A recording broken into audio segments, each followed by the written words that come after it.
Avec le président de la Polynésie française, nous avons, comme d'habitude, souhaité vous rencontrer pour faire un point sur la gestion de la situation sanitaire.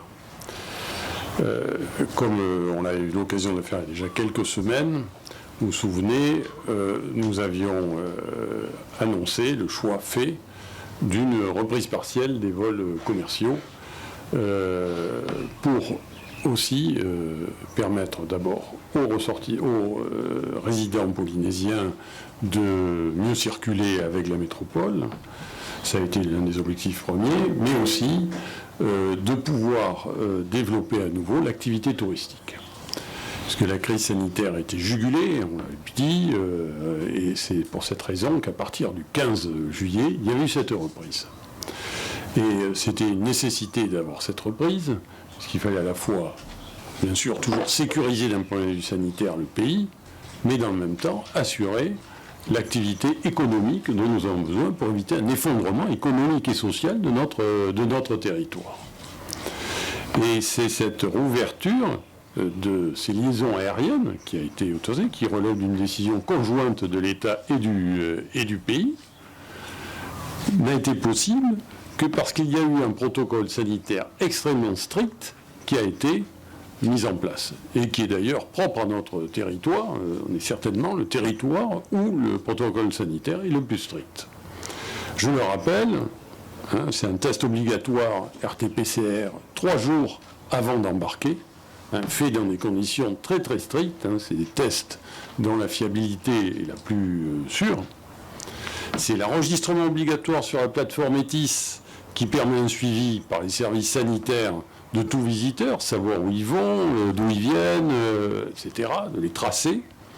Et c'est un autotest réalisé 4 jours après l'arrivée sur notre territoire.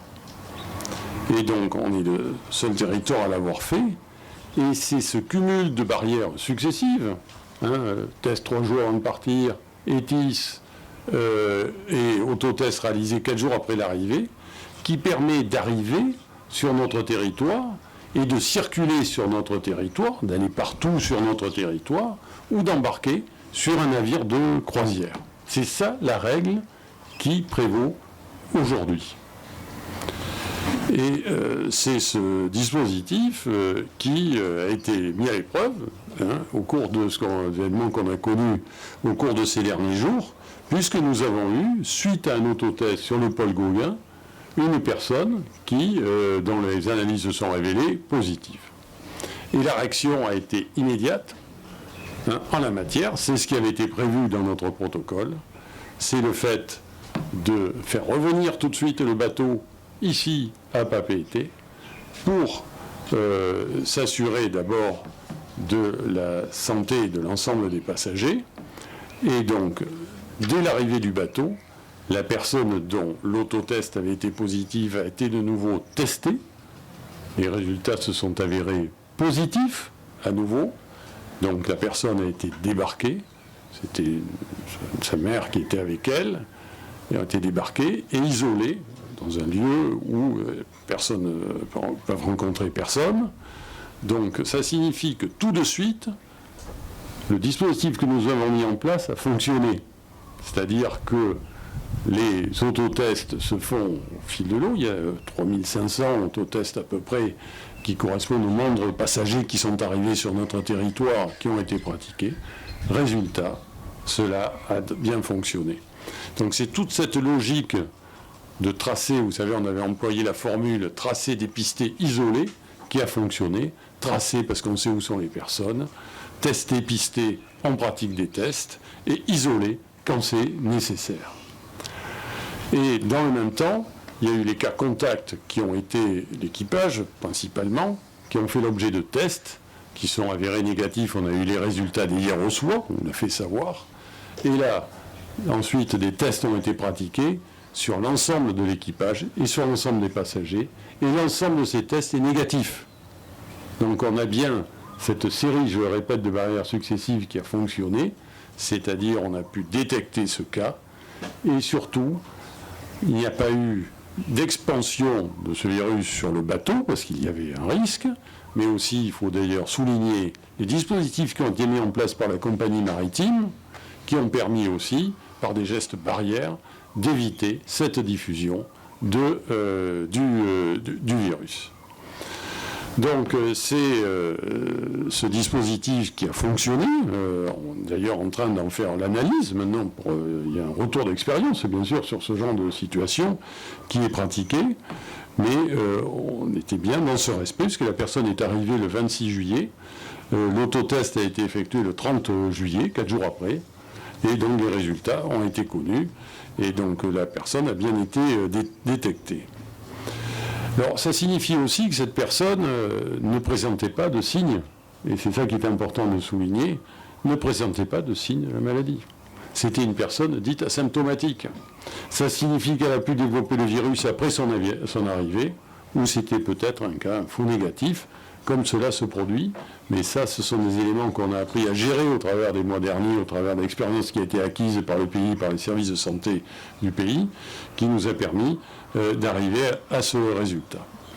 Donc les deux personnes, que va-t-il se passer? Mais rapidement, Monsieur le Président va revenir sur ces questions. Les deux personnes sont placées en isolement et resteront en isolement parce qu'elles ne peuvent pas voyager de toute façon. Enfin, surtout la personne malade ne peut pas voyager, restera en isolement et fera l'objet d'un suivi sanitaire. Et les autres passagers vont pouvoir débarquer dès ce soir. Il y a un dispositif qui va être mis en œuvre pour les faire débarquer le plus rapidement possible, tout en ayant des précautions, puisque bien sûr, ces personnes devront respecter un confinement. Vont signer d'ailleurs en sortant un engagement comme quoi vont rester pendant 7 jours confinés dans un lieu qu'elles auront choisi, leur résidence, puisqu'il s'agit essentiellement, il faut bien le dire, de résidents polynésiens qui sont à bord.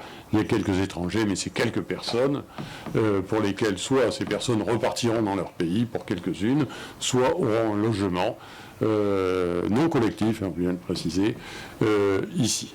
Et toutes les personnes qui étaient sur le bateau feront l'objet d'un suivi, comme on l'a fait jusqu'à présent, avec un système de plateforme d'appel et un suivi par le bureau de la veille sanitaire. Et on va continuer avec rigueur à suivre, bien sûr, bien évidemment, toutes les personnes. Parce que c'est cette rigueur qui est nécessaire dans tout le dispositif. Et ça, je tiens à le dire très très fort, avec le Président, on partage cette conviction, parce que c'est une responsabilité de s'engager pour assurer à la fois la protection sanitaire et permettre à la vie économique et sociale du territoire, mais c'est toujours à la même rigueur que nous continuerons à travailler sur ces différents éléments. Donc maintenant, le Paul Gauguin va se vider petit à petit de ses passagers. Il y a peut-être quelques-uns qui resteront jusqu'à demain à bord, mais guère plus.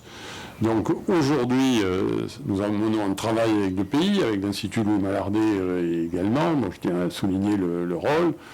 Nous allons continuer à faire cette évaluation, parce que tout système est perfectible. On continue toujours à être dans cet esprit de rigueur.